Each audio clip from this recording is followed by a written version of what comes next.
Okay, so I'm hoping that this will be the last of these answers videos that I will do. And in order to achieve that goal, I will get right into it. The first question. What sounds do Danes who don't speak English make when they're impersonating someone who does speak English?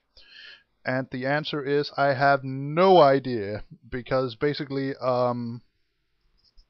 Danish school children have at this point, I think it's 6 or 7 years of English education required by law. When I was in school, it was only 5 years, but they've upped it a little since then. And that's only in primary school. That's before we talk about moving on to any kind of high school or whatever. So Danes that don't speak English, I don't think I've ever met one. Danes that speak poorly in English, that's a different story. And usually they sound a little bit something like this, and it's very, very horrible because they can't string 3 words together without sounding like shit. So please, let's not touch anymore on that subject. Next question. Who's your favorite, Penn or Teller? I have in total seen about 1 minute, no, 5 minutes maybe, if I stretch it. 5 minutes maybe of Penn and Teller, so I don't have a clue. Next question, please. What is your view on luck? And I found a great quote here which says, there's no such thing as luck. It's an irrational notion stemming from a combination of the post hoc logical fallacy, wishful thinking, and a poor understanding of probability. And I agree with that quote 100%. Next question. Have you ever been in a fight? Define a fight. I have been in several fights. The last one was when I was a teen. I think I must have been about around 17 or 18. Since then, no, I have avoided it. Next one. Do you think there would ever be an atheist nation to counter the religious nations like Iran and the US? I mean encountering a balance in power to stop the religious nations to destroy the world with their differences. No, I don't think that will happen in our lifetimes. I think a secular nation is certainly possible, and I think many secular nations already are in existence. They're just not large enough to pose a counterbalance to the religious nations. An atheist nation, well, the closest thing we come is communist China, and I don't think any of us want to have that counterbalance if we can avoid it. So no. Anyway, next question. What do you think happens after one dies? I have to admit I don't really understand the question. After you die, you either you're left to rot, you get put in the ground to rot, or you get burned, depending on what I mean, whatever. That's about all that happens after you die. The rest of the world goes on, and that's it. There's not really a whole lot. Yeah. Next question. We learned from history that every great empire will eventually collapse. Do you think America is well on its way to falling apart in the near future?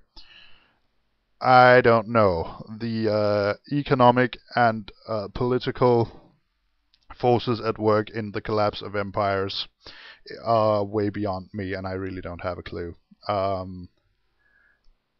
There's a reason why I do very few political videos and very many religious videos. I stick to the thing I know something about, or I prefer to stick to the thing I know something about, and long-term politics is not on the list, I'm sorry to say.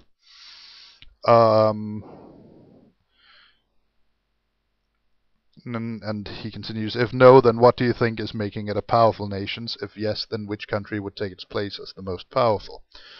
The fact that America is a powerful nation is and I notice that's in inverted commas, is mostly due to the fact that it has that it spends a shitload of money on armaments, and that it has the largest nuclear arsenal on the planet.